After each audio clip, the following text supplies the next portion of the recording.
Hello friends, आपका अपना YouTube channel MK technical training centre में आप लोगों का बहुत बहुत स्वागत है। आज हमारे पास एक एलजी कंपनी का एक सिंगल डोर फ्रिज है। इस फ्रिज में सबसे बड़ी प्रॉब्लम यह था कि यह फ्रिज ठंडा नहीं कर रहा था। मैंने इसे अच्छी तरीक़ा से जब चेक किया तो देखें कि इसका फिल्टर कंडेंसर भी गर्म नहीं हो रहा था। आज हम इसका पूरे कंडेंसर को किस तरीक़ा से चेंज करेंगे इसके बारे में पूर्व पे ना हम सबसे पहले समझेंगे कि क्या रहता है। किसी भी कंप्रेसर में हमेशा 3 लाइन होते हैं। ये चार्जिंग लाइन, जो लाइन पूर्व पे ना बंद रहेगा ये चार्जिंग लाइन, जो लाइन काफ़ी पतले होंगे वह डिस्चार्ज लाइन, और जो लाइन काफ़ी मोटे होंगे ये सेक्शन लाइन होते हैं। चार्जिंग लाइन का अर्थ होता है जिसके द्वारा गैस को चार्ज किया जा सकता, भरा जा सकता। डिस्चार्ज लाइन का अर्थ होता है जिसके द्वारा गैस को फेंका जा सके। सेक्शन लाइन का अर्थ होता है जिसके द्वारा गैस को खींचा जा।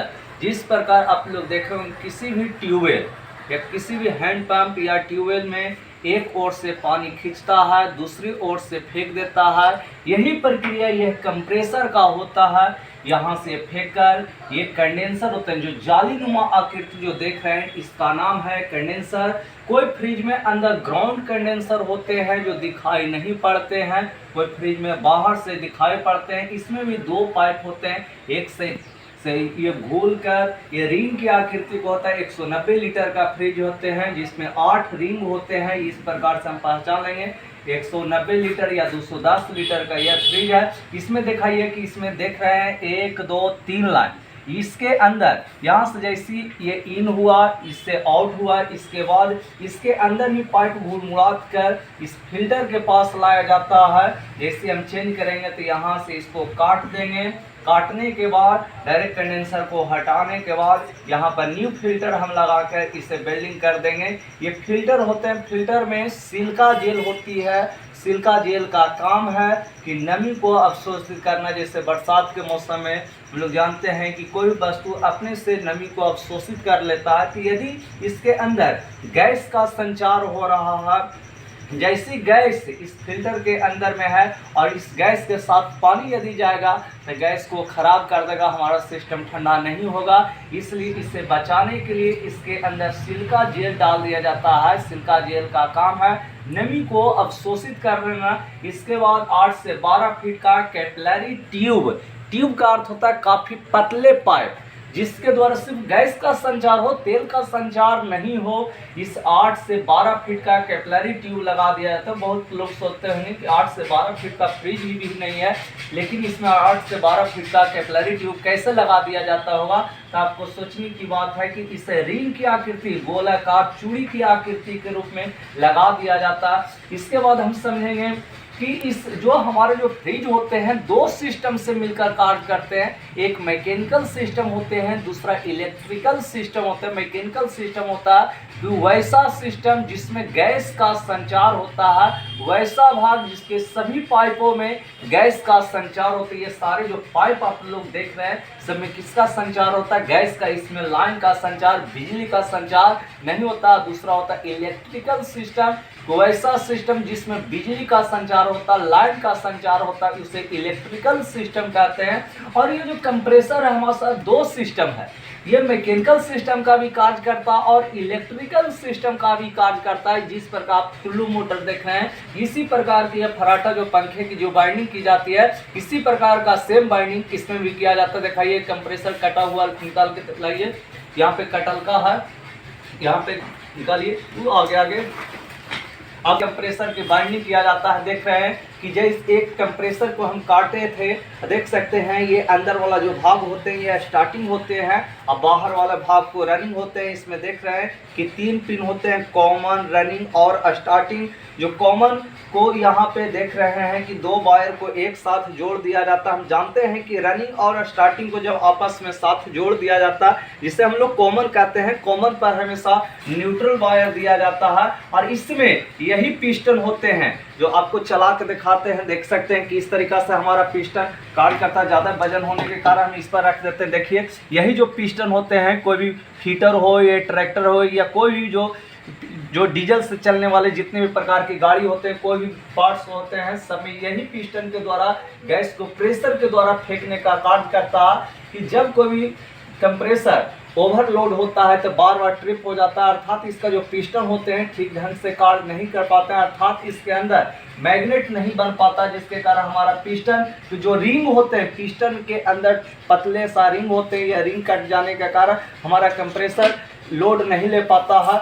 और इसमें समझेंगे कि देख सकते हैं इसका जो दिखाइए किस तरीका से, बहुत सारे लोग सोचते होंगे कि किस तरीका से हम इसे निकाल सकते हैं। इसे निकालने के लिए देख सकते हैं इसको हम पुश करेंगे, इसको जब दबाते हैं, देखिए ध्यान से दिखाइए किस तरीका से, जैसे इसको हम दबाते हैं तो ये दबता है, दाबने के बाद इसको कुछ नहीं करना पड़ता, थोड़ा सा नीचे की ओर झटका देते हैं, आसानी से निकल जाता है। देख सकते हैं ये कैपेसिटर भी होते हैं जो 8 माइक्रोफैराड का, इस फ्रिज में कैपेसिटर लगा रहता है। और भी आपको हम नीचे दिखाते हैं, देखिए ये ओवरलोड होते हैं, देख सकते हैं ओवरलोड होते हैं, जो जिसे हमेशा कॉमन पिन पर लगाया जाता है।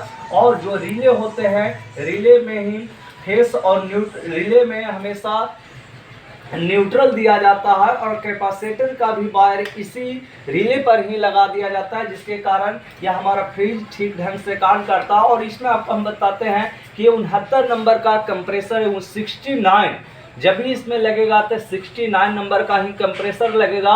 और इसमें जो R600 गैस होते हैं, देख सकते हैं जो ज्वलनशील गैस है, विस्फोटक गैस है, इसमें R600 गैस लगा हुआ है, डाला हुआ है। इसका जो रनिंग प्रेशर होते हैं 0 से 1 PSI तक गैस को भरा जाता है। सबसे पहले इस कंडेंसर को चेंज करने के लिए सबसे पहले हमको एक हेक्सा ब्लेड की जरूरत पड़ती है। इस ब्लेड के द्वारा हम चार्जिंग लाइन को इस तरीका से अच्छी तरीका से काट देंगे, जिसके द्वारा इसके अंदर जो भी गैस बचा हुआ है सारे गैस निकल जाना चाहिए। तभी हम रेगुलेटर या गैस फिलामेंट का प्रयोग करके या ब्यूटेन गैस का प्रयोग करके इसे हम गर्म करके बाहर निकाल सकते हैं। पहले कुछ नहीं कर सकते हैं, क्योंकि इसमें जैसे यदि हम बिना काटे हुए यदि माचिस इसे गर्म करते हैं तो विस्फोटक होने की संभावना रहती है, इसलिए काट कर इसे अच्छी तरीका से गर्म करके इस पिन को हम बाहर निकाल देंगे। सबसे पहले यहाँ से हम कंडेंसर को पूरी तरह काट देते हैं।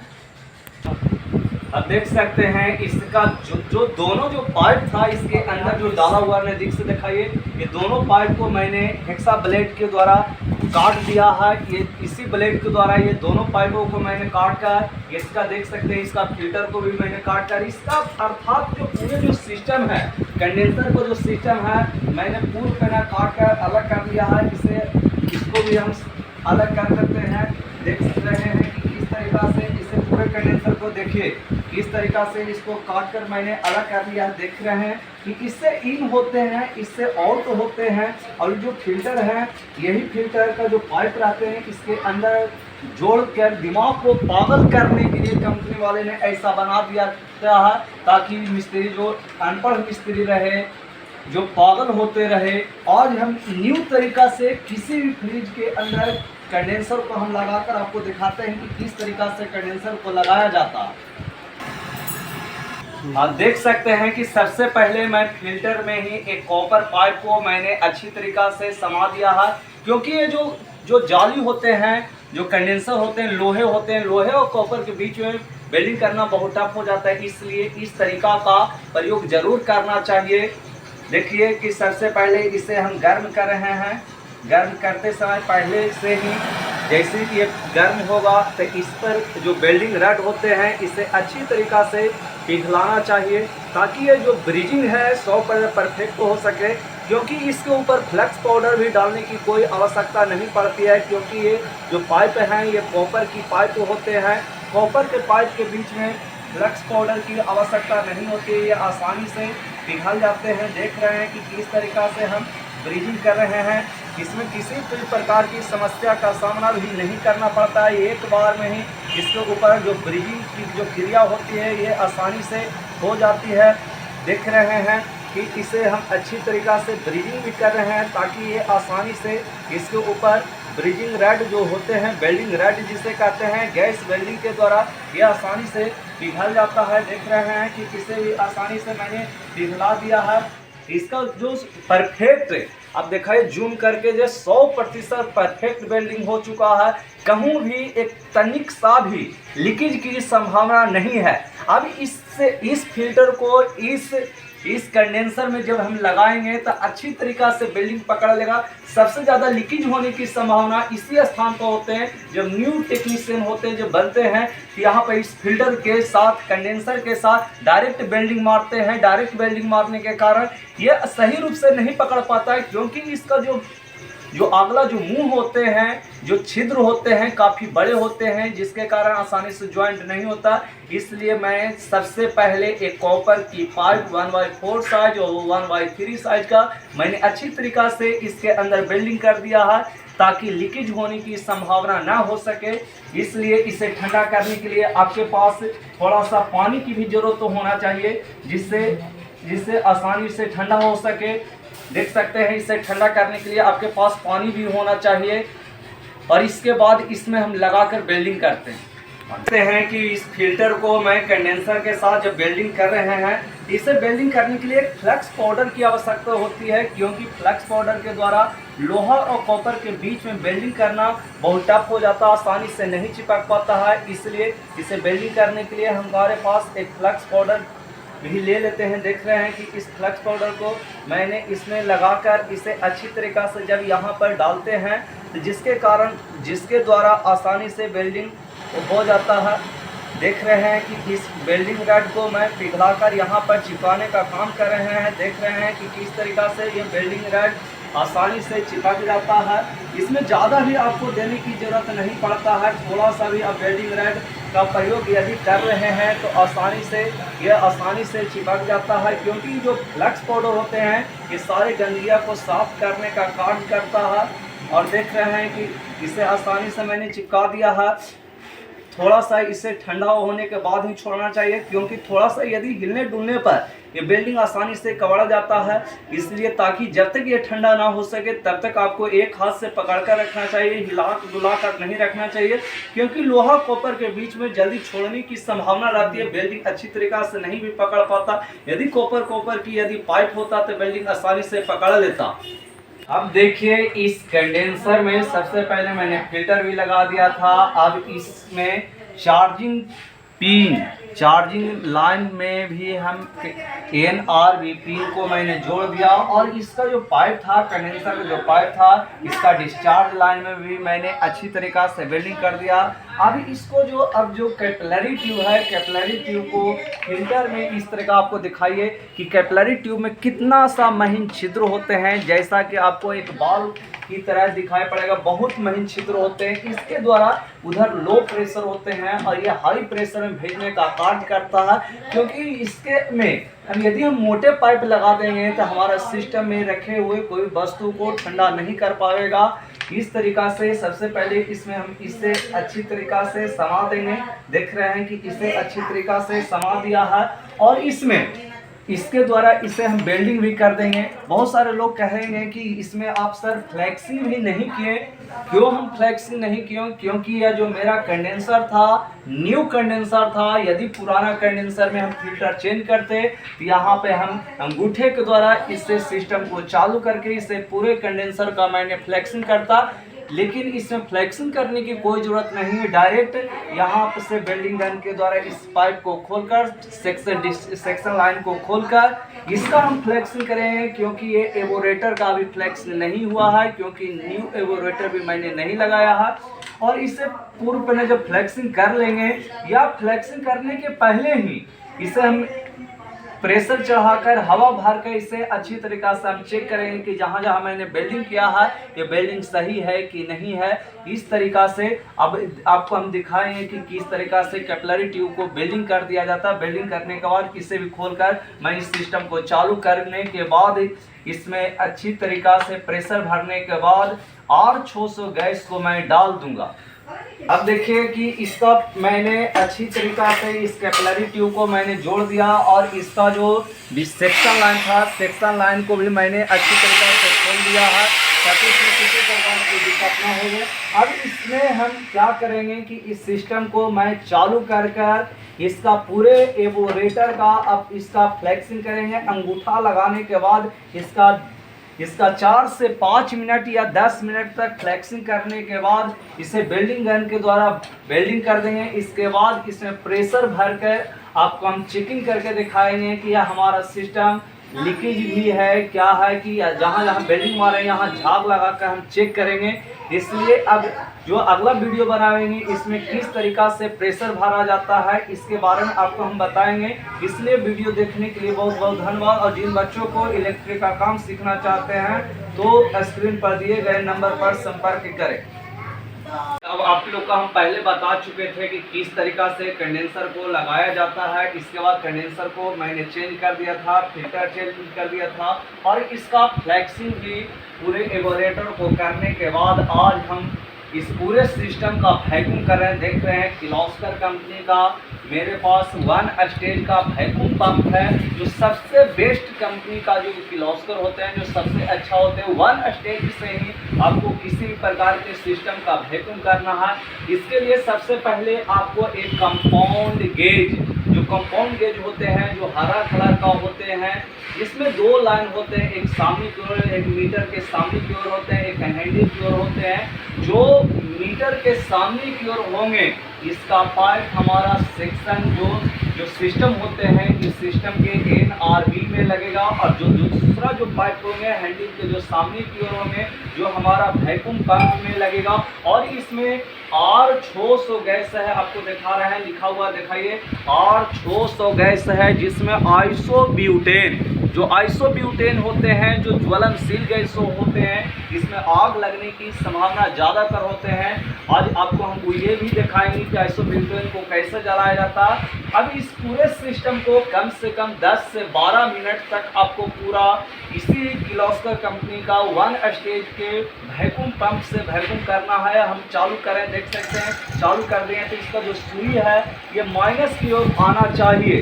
यदि सुई माइनस की ओर नहीं हमारा आ रहा है तो इस स्थिति में हम समझेंगे कि हमारा सिस्टम का वैक्यूम नहीं हो रहा है। और जैसे हमारा सुई एक ग्रीन कलर नज़दीक से दिखाए, जो ब्लू कलर से ये जो सुई है देख सकते हैं, जो ग्रीन कलर है ये निगेटिव की ओर सूचित करता है। इसका अर्थ होता है कि हमारा जो सिस्टम है, पूरे सिस्टम है, इसका वैक्यूम हो रहा है। और इस वैक्यूम करते समय भी हमको एक बात को और भी ध्यान देना पड़ता है, इस पूरे कंडेंसर को भी हम गर्म करेंगे।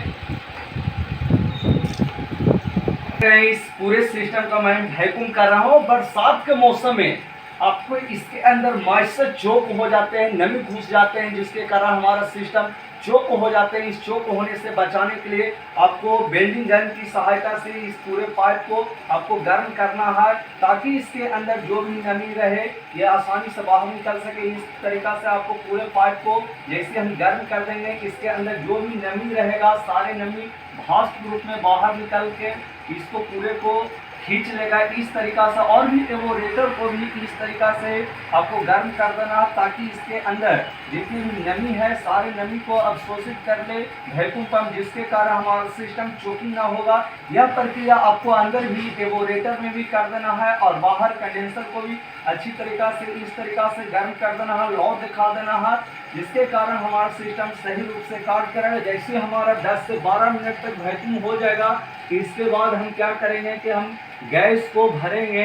इस तरीका से आपको बताएंगे कि 8 जो 600 गैस होते हैं इसका रनिंग प्रेशर 0 से 1 psi तक होता है, और स्टैंडिंग प्रेशर 10 से 12 psi तक ही रखा जाता है, या 30 से 40 psi तक रखा जाता है। 40 से 50 psi तक इसका स्टैंडिंग प्रेशर, रनिंग प्रेशर 0 से 1 psi तक होते हैं, जिससे 0 से 1 से ज़्यादा कभी भी हमको गैस नहीं भरना चाहिए, क्योंकि इसके अंदर जो भी ज़्यादा यदि गैस भर देते हैं तो तभी भी समस्या होता है, कूलिंग का बहुत ज़्यादा समस्या होता है। इसलिए आपको 0 से 1 psi तक इसको अच्छी तरीक़ा से हम गर्म कर लेते हैं, ताकि इसके जो अंदर जो नमी है सारे नमी अवशोषित हो सके। मैंने वैक्यूम कर लिया है। अब वैक्यूम करने के बाद गैस सिलेंडर को मैंने कस कर उलट दिया है। और इस पाइप का भी वैक्यूम नहीं हुआ था, वैक्यूम हुआ था लेकिन खोलने के वक्त ऑक्सीजन गैस प्रवेश कर गया था। इसे उड़ाने के लिए यहाँ से थोड़ा सा हम ढीला करेंगे। देखिएगा गैस किस तरीके से, और ध्यानपूर्वक दिखाइएगा, ये भाप रूप में गैस उड़ेगा।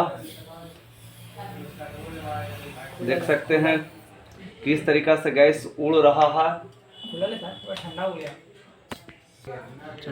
देखिएगा किस तरीका से गैस, इस तरीका से आपको गैस को अच्छी तरीका से उड़ा लेना चाहिए। और इसमें 40 से 50 psi इसका स्टैंडिंग प्रेशर होता है, जिसका 50% तक आपको गैस बिना सिस्टम को चालू किए हुए भर देना चाहिए, अर्थात 20 psi तक। इस तरीका से देखिएगा, थोड़ा सा खोलेंगे, बंद करेंगे, थोड़ा सा खोलेंगे, इस तरीका से आपको। और यह प्रक्रिया जो काटा है इस तरीका से ऊपर नीचे होते रहना चाहिए। यदि आपका काटा ऊपर ही रुक जाता है, इस स्थिति हमारा सिस्टम सही रूप से वैक्यूम नहीं हुआ है। और देख सकते हैं इसको मैंने थोड़ा सा खोलते हैं, फिर 0 तक 20 तक आपको सिस्टम को बिना चालू किए हुए ही आपको गैस को अच्छे तरीका से भर देना। देखिए 10 तक हमारा गैस भरा चुका है। थोड़ा सा धीरे से खोलते हैं, देख रहे हैं। अब 20 से भी यहाँ तक देख रहे हैं कि किस तरीका से गैस इसके पूरे सिस्टम में गैस जा रहा है। देख सकते हैं ये 20 psi तक मैंने गैस को भर दिया। अब इसका दिखाइए, ये पावर बोर्ड है, हमारा मेन सप्लाई है, इसमें सप्लाई देते हैं। अब पूरे सिस्टम को जब चालू करते हैं तो इसका जो काटे है ये माइनस की ओर आना चाहिए। दिखाइएगा कि नज़दीक से, जैसे देख रहे हैं इसका जो काटे हैं माइनस की ओर आ रहा है। ये अच्छे को सूचित करता है, ये कभी भी खराब को सूचित नहीं करता है। और इसका जो स्टैंडिंग रनिंग प्रेशर होते हैं 0 से 1 psi तक होता है। इसके बाद जैसे ही रुकेगा तो हम थोड़ा सा गैस को खोलेंगे, बंद करेंगे, खोलेंगे, बंद करेंगे। यह प्रक्रिया जारी रखना जब तक यह 0 से 1 psi तक गैस ना भरा जाए, तब तक आपको बंद नहीं करना। बंद करने के बाद जैसे बंद करते हैं तो हम इसको चेकिंग करेंगे कि फिल्टर हमारा गर्म हो रहा है कि नहीं, कैपिलरी ट्यूब गर्म हो रहा है कि नहीं हो रहा है। और देखेंगे कि हमारा ये सिस्टम है जो पूर्ण रूप चालू है। 0 से 1 जो ये उजले कलर का जो दिखाई पड़ा रहा है, नज़दीक से दिखाइए, जो 0 कलर का जो दिखाई पड़ा है सून, यहाँ तक के आपको गैस को अच्छी तरीके से 0 से 1 पॉइंट ऊपर की ओर भरना है। इससे ज़्यादा कभी गैस इसमें नहीं भरना है। देख रहे हैं कि ये जा रहा गैस सही रूप से इसके पूरे सिस्टम में। और जैसे आप छुएगा 2 से 4 मिनट तक चालू होगा तो इस कंडेंसर को काफ़ी गर्म होना चाहिए और फिल्टर भी काफ़ी गर्म होना चाहिए। यदि गर्म ना हो रहा तो हमारा सिस्टम ठीक ढंग से कार्य नहीं करेगा। देख रहे हैं कि इसमें गैस को मैंने छोड़ दिया है और फिर से यह जा रहा है तेज गति से, और इसमें गैस अच्छी तरीका से जा रहा है। कभी भी आपको 10 psi से 10 psi के तक गैस नहीं भरना चाहिए। जब भी हमेशा 0 से 1-2 पॉइंट ऊपर तक हो सके, इससे ज़्यादा कभी भी गैस नहीं भरना चाहिए। देख रहे हैं कि इस पूरे सिस्टम में मैंने 0 से 1 psi तक मैंने गैस को भर दिया है। गैस को भरने के बाद जूम करके दिखाइए, 0 से 1 psi तक मैंने 600 गैस को भर दिया है। गैस भरने के बाद आपको चेक करना है कि हमारा सिस्टम ठंडा कर रहा है कि नहीं। इसे चेक करने के लिए सबसे पहले आपको हाथ को इस फिल्टर पर रखकर छूना है, और छूने के बाद आपको महसूस करना है कि ये गर्म हो रहा है कि नहीं। यदि यह फिल्टर गर्म हो रहा है तो हमारा सिस्टम सही माना जाएगा। दूसरा तरीका से इस कंडेंसर पर हम अपने हाथ को रखेंगे और काफ़ी गर्माहट होते हैं, गर्मी महसूस कर रहे हैं, उतना ज़्यादा गर्माहट महसूस होता है। यदि यह कंडेंसर गर्माहट महसूस होगा तो आपका सिस्टम सही रूप माना जाएगा और अंदर एवोरेटर भी ठीक ढंग से अंदर भी ठंडा कर रहा है। इसमें किसी प्रकार की समस्या नहीं है। इस तरीका से किसी भी फ्रिज के अंदर में 600 गैस को अच्छी तरीका से भरना चाहिए। 600 गैस भरते समय भी आपको 2-3 बात पर ध्यान देना चाहिए, क्योंकि यह जो गैस है ज्वलनशील गैस है, जिसमें आग लगने की संभावना रहता है। आपके अगल बगल में कोई भी व्यक्ति माचिस नहीं जला सकता है, चूल्हा नहीं फूंक सकता। यदि इस स्थिति में फूंकता है तो आग लगने की संभावना रहता है। इस तरीका से किसी फ्रिज के अंदर पूरे सिस्टम में कंडेंसर, एवोरेटर या कैपिलरी ट्यूब या NRA पिन किस तरीका से बदला जा सकता है, और इस और जिन बच्चों को इलेक्ट्रिक का काम सीखना चाहते हैं तो स्क्रीन पर दिए गए नंबर पर संपर्क करके मेरे यहाँ आकर सभी प्रकार के इलेक्ट्रिक का काम सिखाया जाता है। वीडियो देखने के लिए बहुत बहुत धन्यवाद।